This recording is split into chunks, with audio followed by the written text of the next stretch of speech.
नमस्कार, आप देख रहे हैं डीडी न्यूज। आपके साथ मैं हूं गौरव श्रीवास्तव। संसद समाचार में आप सभी का बहुत बहुत स्वागत है। सबसे पहले बात करेंगे लोकसभा की। लोकसभा ने आज औद्योगिक संबंध संहिता संशोधन विधेयक 2026 को मंजूरी दी। श्रम मंत्री मनसुख मांडविया ने विधेयक पर चर्चा का जवाब देते हुए कहा कि सरकार श्रमिकों के लिए वेतन की एक निश्चित सीमा तय की जाएगी, जिससे नीचे कोई राज्य मजदूरी तय नहीं कर सकता। उनका कहना था कि श्रम संहिता में ये सुनिश्चित किया गया है कि सभी श्रमिकों को तय मानदेय मिले तथा पुरुष और महिलाओं का वेतन समान हो। वहीं मनसुख मांडविया ने कहा है कि नरेंद्र मोदी सरकार ने यह सुनिश्चित किया है कि समान काम का समान वेतन मिले। उन्होंने श्रमिक संगठनों के बंद का हवाला देते हुए कहा है कि इसका असर लोगों ने देखा और स्पष्ट हो गया है कि देश प्रधानमंत्री नरेंद्र मोदी के साथ खड़ा है। मनसुख मांडविया ने कहा कि सिर्फ राजनीतिक विरोध के लिए ऐसे कानून का विरोध नहीं करना चाहिए जो श्रमिकों के हित में है। उन्होंने कहा कि जब खदान या सीवरेज जैसी मुश्किल परिस्थितियों में काम करने वाले सभी लोगों को ईएसआईसी के तहत उपचार होगा। वहीं केंद्रीय मंत्री ने कहा है कि सरकार ने जो अच्छा किया है उसकी सराहना क्यों नहीं करें। यदि विपक्ष कुछ अच्छा सुझाव देते हैं तो उसे हम मानेंगे। मांडविया ने कहा है कि आने वाले समय में 100 करोड़ लोगों को सामाजिक सुरक्षा मिले और इसके लिए नरेंद्र मोदी सरकार काम कर रही है। इससे पहले विधेयक को चर्चा और पारित कराने के लिए रखते हुए केंद्रीय मंत्री ने कहा है कि ये संशोधन एक छोटे से स्पष्टीकरण के लिए लाया गया है। नई संहिता लागू होने पर पुराने तीनों कानूनों को रद्द कर दिया गया है। वहीं लेकिन इस संबंध में कानून में भी स्पष्टीकरण आ जाए, इसीलिए ये संशोधन लेकर आए हैं। उन्होंने कल इसे सदन में पेश भी किया था। वहीं प्रस्तावित कानून के उद्देश्यों और कारणों संबंधी कथन के अनुसार औद्योगिक संबंध संहिता 2020 जिन कानूनों की जगह लेगा उनमें ट्रेड यूनियंस अधिनियम 1926, औद्योगिक रोजगार स्थायी आदेश अधिनियम 1946 और औद्योगिक विवाद अधिनियम 1947 शामिल है, जो श्रमिक संघों, औद्योगिक रोजगार और औद्योगिक विवादों से संबंधित है। वहीं विधेयक पर चर्चा करते हुए विपक्ष ने इसे उद्योगों के हित वाला और श्रमिक क्षेत्र के लिए असुरक्षा पैदा करने वाला कदम बताया। वहीं भाजपा ने कहा है कि इसका मकसद श्रमिक सुधारों को लागू करते हुए सभी पक्षों के हितों की रक्षा करना है। विधेयक पर हुई चर्चा में 29 सदस्यों ने भाग लिया। विधेयक पर चर्चा की शुरुआत करते हुए कांग्रेस सांसद के सुरेश ने कहा है कि यह विधेयक सुधार वाला नहीं बल्कि पीछे लौटाने वाला है और इसका उद्देश्य क्रमबद्ध तरीके से पूर्ववर्ती संप्रग सरकार के समय के श्रमिक सुरक्षा सुधारों को समाप्त करना है। उन्होंने बृहस्पतिवार को देश के कुछ हिस्सों में श्रमिक संगठनों की हड़ताल का जिक्र करते हुए कहा कि इसमें केंद्रीय कर्मचारी संगठनों और सरकारी क्षेत्र के लोग, बैंक, बीमा क्षेत्र के कर्मी शामिल हैं और ये सरकार के लिए चेतावनी है। उन्होंने कहा कि इस सरकार में सार्वजनिक क्षेत्र के उपक्रम कमजोर हो रहे हैं और उनका निजीकरण हो रहा है। सुरेश ने औद्योगिक संबंध संहिता को वापस लेने की मांग करते हुए कहा है कि सरकार को सार्वभौमिक सामाजिक सुरक्षा की गारंटी देनी चाहिए। उन्होंने कहा कि असुरक्षित श्रमिकों के साथ विकसित भारत नहीं बना सकते और इस विधेयक पर पुनर्विचार होना चाहिए, इसे वापस लेना चाहिए। चर्चा में भाग लेते हुए शिवसेना उबाठा के सांसद अरविंद सावंत ने कहा है कि जब वो नरेंद्र मोदी सरकार में मंत्री थे तो उन्होंने प्रधानमंत्री को सलाह दी थी कि इस संहिता को लाना सही नहीं होगा और तब इसे नहीं लाया गया था, लेकिन बाद में पारित कर दिया गया। और उन्होंने कहा कि देश में बड़ी संख्या में कर्मचारी अनुबंध व्यवस्था के तहत काम कर रहे हैं और उन्हें स्थायी नहीं किए जाने की वजह से उनमें असुरक्षा की भावना रहती है। वहीं भारतीय जनता पार्टी के सदस्य दर्शन सिंह चौधरी ने कहा है कि इस संहिता का मकसद प्रगतिशील श्रमिक सुधारों को लागू करते हुए कर्मचारियों समेत सभी पक्षों के हितों की रक्षा करना है। उन्होंने कहा है कि यह संहिता न केवल अर्थव्यवस्था को सुधारेगी बल्कि मजदूरों को आगे बढ़ाएगी। चौधरी ने कहा कि इससे गैर कानूनी हड़ताल और तालाबंदी रुकेगी, औद्योगिक विवादों का निपटारा होगा, इसमें हड़ताल न मानने वालों की सुरक्षा के प्रावधान है। समाजवादी पार्टी के अफजाल अंसारी ने कहा है कि औद्योगिक संबंध संहिता 2020 को पारित करते समय सरकार ने बड़े बड़े दावे किए हैं कि ये ऐतिहासिक सुधार है, लेकिन 5 साल बीत जाने के बाद अब संशोधन की नौबत आ गई है। उन्होंने आगे कहा कि ये सुधार नहीं, जल्दबाजी में बनाया गया कानून और बाद में स्वीकार की गई गलती है। तृणमूल कांग्रेस के कल्याण बनर्जी ने भी विधेयक का विरोध करते हुए कहा कि इस संहिता के आने से मुख्य कानून के प्रभाव ही समाप्त हो गए। उन्होंने कहा कि सरकार केवल उद्योगों के हित साध रही है, वहीं श्रमिकों के साथ मजाक किया जा रहा है। भाकपा माले लिबरेशन के सांसद सुदामा प्रसाद ने कहा है कि इस विधेयक को वापस लिया जाना चाहिए क्योंकि यह मजदूर विरोधी है। उनका कहना था कि जब देश का मजदूर श्रम संहिताओं के खिलाफ सड़कों पर उतरा हुआ है तो फिर उसी तरह का एक विधेयक लाया गया है। भाजपा सांसद राजू बिष्टा ने आरोप लगाया है कि दार्जिलिंग के चाय बागानों के हितों में जरूरी कदम उठाए जाने चाहिए। भाजपा के जगदम्बिका पाल ने कहा है कि ये संशोधन विधेयक देश के श्रमिकों के हक और हुकूक में तथा श्रम की गरिमा बनाए रखने के लिए है। पाल ने कहा कि सामाजिक सुरक्षा, श्रमिकों के हक और हुकूक की रक्षा करने के लिए ये संशोधित विधेयक लाया गया है। उन्होंने कहा है कि ये संशोधन विधेयक विधिक ढांचे में श्रमिकों को सुरक्षा देता है। लोक जनशक्ति पार्टी रामविलास के अरुण भारती ने कहा है कि बिहार और उत्तर प्रदेश के श्रमिक सबसे अधिक तमिलनाडु, केरल और महाराष्ट्र में प्रताड़ित किए जाते हैं।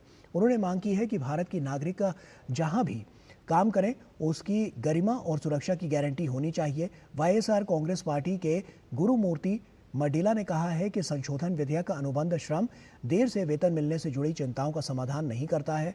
उन्होंने कहा है कि एकीकृत कानून में राज्य विशिष्ट हकीकत को नजरअंदाज किया गया है।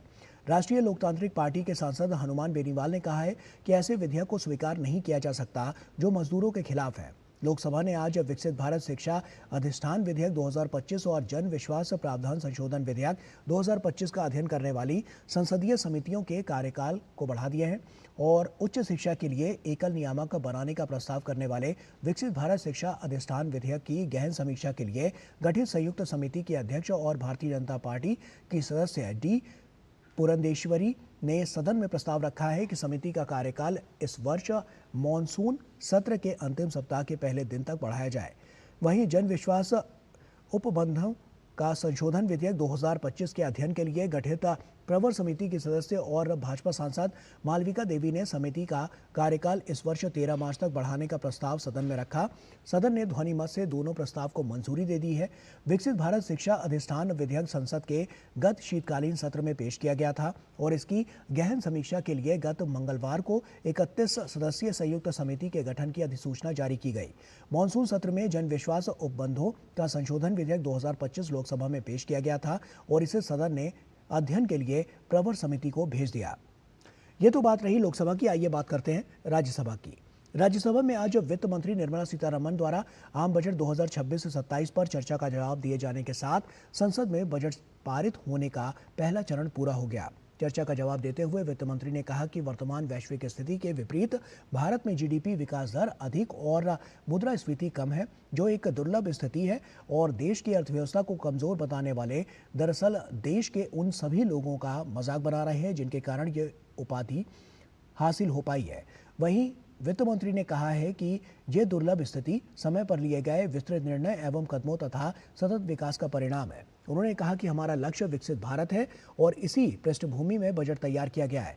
सीतारमण ने कहा है कि राष्ट्रीय सांख्यिकी कार्यालय के अग्रिम अनुमानों के अनुसार 2025 से 26 के वास्तविक जीडीपी विकास दर 7.4% बताई गई और सामान्य विकास दर करीब 8% होगी। उन्होंने कहा कि उपभोक्ता मूल्य सूचकांक घटकर करीब 2% रह गया है। वित्त मंत्री ने कहा है कि वो जिस स्थिति की बात कर रही हैं उसमें ऊंची विकास दर, दामों में स्थिरता की जो बात है वो वैश्विक स्तर पर कम देखने को मिल रही है। उन्होंने कहा कि यह भारतीय अर्थव्यवस्था की आधारभूत स्थिति को परिलक्षित करती है। सीतारमण ने कहा है कि भारत की अर्थव्यवस्था को मृत अर्थव्यवस्था बताने वाले और इसकी आलोचना करने वाले लोग दरअसल ये कहकर भारत के उन लोगों की उपलब्धि का मजाक बना रहे हैं जो अपने अपने स्तर पर इसके विकास में योगदान दे रहे हैं। उन्होंने कहा है कि 2026 से 27 का बजट इस तरीके से डिजाइन किया गया है कि इन उपलब्धियों का लाभ उठाया जा सके। इन सूक्ष्म आर्थिक स्थिरता कारकों को दीर्घकालिक उत्पादक क्षमताओं में परिवर्तित किया जा सके और इस विकास गति को अगले दशकों तक विस्तार दिया जा सके। उन्होंने कहा है कि इन सब में आत्मनिर्भरता एक महत्वपूर्ण सिद्धांत है और सरकार ने बजट में जो भी घोषणाएं की हैं और नीतियां बनाई हैं उसमें आत्मनिर्भरता को ध्यान में रखा गया है। वित्त मंत्री ने कहा है कि सरकार ने इस बात को भी ध्यान में रखा है कि भारत के लोग भी अपने अपने क्षेत्रों में आत्मनिर्भर बन सके। उन्होंने कहा कि इसके लिए जीवन यापन की सरलता, रोजगार सृजन में सहयोग, कृषि उत्पादकता में वृद्धि, परिवारों की क्रय शक्ति को बढ़ाने पर ध्यान दिया गया है। इससे पहले बजट पर चर्चा को आगे बढ़ाते हुए भाजपा के मदन राठौर ने कहा है कि यह बजट एक पूर्ण बजट है और इसमें पिछले साल तक हुए सरकार के कामकाज को आगे बढ़ाने के लिए लिए समुचित प्रावधान किए गए हैं। उन्होंने कहा कि केवल विरोध के लिए बजट की आलोचना नहीं की जानी चाहिए, बल्कि उसके सकारात्मक पक्षों को भी देखना चाहिए। कांग्रेस के जीसी चंद्रशेखर ने कहा है कि अच्छे दिन लाने का वादा करने वाली सरकार ने आम आदमी के अच्छे दिन अब तक नहीं लाए, उल्टे आम आदमी की समस्याएं बढ़ी हैं। चंद्रशेखर ने दावा किया कि पिछले साल विभिन्न मंत्रालयों में कई योजनाओं के लिए आवंटित पूरी राशि खर्च ही नहीं की गई है। उन्होंने ज्यादातर योजनाएं गरीब केंद्रित होती हैं और योजनाओं की पूरी राशि खर्च ना हो, इसके लिए गरीबों के प्रति सरकार की उदासीनता दर्शाती है। वहीं भाजपा के शंभू शरण पटेल ने कहा है कि ये बजट 140 करोड़ देशवासियों के सपने साकार करने वाला बजट है, जो 2047 तक विकसित भारत का लक्ष्य पूरा करने की दिशा में एक कदम है।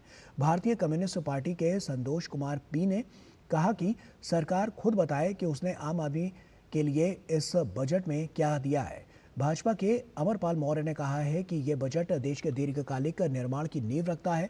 शिवसेना यूबीटी की प्रियंका चतुर्वेदी ने कहा कि बजट से हमारे 60 साल से अधिक उम्र के बुजुर्ग बजट में अपने लिए कुछ सुविधा की उम्मीद लगाए हुए थे, लेकिन वो लोग निराश हो गए। भाजपा की सीमा द्विवेदी ने हर जिले में महिला छात्रावास खोलने की सरकार की घोषणा को सराहनीय बताया। उन्होंने उत्तर प्रदेश में आयुर्वेदिक संस्थान स्थापित करने की मांग भी की और इस पार्टी के राजीव भट्टाचार्य ने कहा है कि शिक्षा के बजट में 14.2% की वृद्धि की गई है। अगर इसे और बढ़ाया जाता है तो और अधिक अच्छा होता। वहीं भाजपा के बंसीलाल गुर्जर ने कहा है कि ये भारत को भविष्य में सशक्त बनाने वाला बजट है। वहीं इसी पार्टी के दोरजी शोरिंग ने कहा है कि इसमें निजी निवेश को बढ़ाने के लिए नीतिगत स्पष्टता दिखाई गई है। चर्चा में भाग लेते हुए तृणमूल कांग्रेस के डीरेक ओब्रायन ने कहा है कि बजट में गैर भाजपा शासित राज्यों में रेल परियोजनाओं के लिए आवंटित धनराशि में बहुत कम बढ़ोतरी की गई है। उन्होंने कहा कि केंद्र पर पश्चिम बंगाल का 2 लाख करोड़ रुपए बकाया है। चर्चा में भाग लेते हुए सामाजिक न्याय एवं अधिकारिता राज्य मंत्री रामदास अठावले ने इसे एक सशक्त बजट करार देते हुए कहा कि इसके जरिए गरीबों, किसानों, आदिवासियों सहित विभिन्न वर्गों के लोगों को मदद दी गई है। वहीं चर्चा में भाजपा की साधना सिंह, दिनेश शर्मा, अनिल सुखदेवराव बोंडे, वहीं सुभाष बरला, जनता दल यूनाइटेड के खीरू महतो, एस फोंगरान, कोन्याक, धर्मशाला गुप्ता और सदानंद महलू, शेठ तावड़े, कड़ाक पुरकायस्थ और राम भाई मुकरिया, गोविंद भाई, लालजी भाई धुलकिया, मनन कुमार मिश्रा, रामदेव विचार भाई, मिथिलेश कुमार, लहर सिंह सोरेन ने भी भाग लिया है। और इससे पहले 11 बजे बैठक शुरू होने पर शून्यकाल में सदस्यों ने लोक महत्व से जुड़े मुद्दे उठाए। कांग्रेस अध्यक्ष और राज्यसभा में विपक्ष के नेता मल्लिकार्जुन खड़गे ने कार्यस्थलों पर जाति आधारित भेदभाव को लेकर चिंता जताई और सरकार से ऐसे मामलों की समयबद्ध जांच का आग्रह किया। ये मुद्दा उठाते हुए खड़गे ने कहा है कि ओडिशा में एक समुदाय के लोग अपने बच्चों को दलित आंगनवाड़ी कार्यकर्ता द्वारा बनाए गए भोजन का सेवन नहीं करने दे रहे हैं। कांग्रेस के ही विवेक के तनखा ने चार्टर्ड अकाउंटेंट को कानूनी सुरक्षा देने और भारत में 4 बहुराष्ट्रीय ऑडिट फर्मों के प्रभुत्व को तोड़ने के लिए कदम उठाने की मांग की। भारतीय कम्युनिस्ट पार्टी के ए रहीम ने सार्वजनिक क्षेत्र के बैंकों में कामकाजी परिस्थितियों को लेकर चिंता व्यक्त की। इंडियन यूनियन मुस्लिम लीग के हारिस बीरन ने देश में हर दिन दुर्घटनाओं में घायल होने वाले लोगों में से कई की समय पर उपचार न मिलने से मौत होने पर चिंता जताते हुए कहा कि बढ़ती असंवेदनशीलता सभ्य समाज के माथे पर एक धब्बा है। कांग्रेस के राजीव शुक्ला ने एआई आधारित डीपफेक और फर्जी वीडियो के अनियंत्रित प्रसार पर चिंता जताते हुए कहा कि इसकी रफ्तार पर लगाम लगाने के लिए अत्यंत कड़े कदम उठाने होंगे, अन्यथा लोकतंत्र की विश्वसनीयता खतरे में पड़ जाएगी। वहीं भाजपा की दर्शना सिंह ने चीता परियोजना के उत्तर प्रदेश में विस्तार की मांग की। शून्यकाल में कांग्रेस की रंजीत रंजन, बीजू जनता दल के देवाशीष सामंत राय, वाईएसआर कांग्रेस पार्टी के मेधा रघुनाथ रेड्डी, भाजपा की सीमा द्विवेदी, माया नरूलिया, doctor Medha Vishram Kulkarni, Manan Kumar Mishra, Arun Singh, doctor Sangeeta Balwant, doctor Bhim Singh, BJP के निरंजन बिशी, मानस रंजन मंगराज, माकपा के जॉन ब्रिटास और एमएनएफ के वेल्लेवना ने भी आसन की अनुमति से लोक महत्व से जुड़े विभिन्न मुद्दे उठाए। तो ये तो रही बात संसद समाचार की। इसी के साथ फिलहाल इतना ही। दीजिए इजाजत। नमस्कार।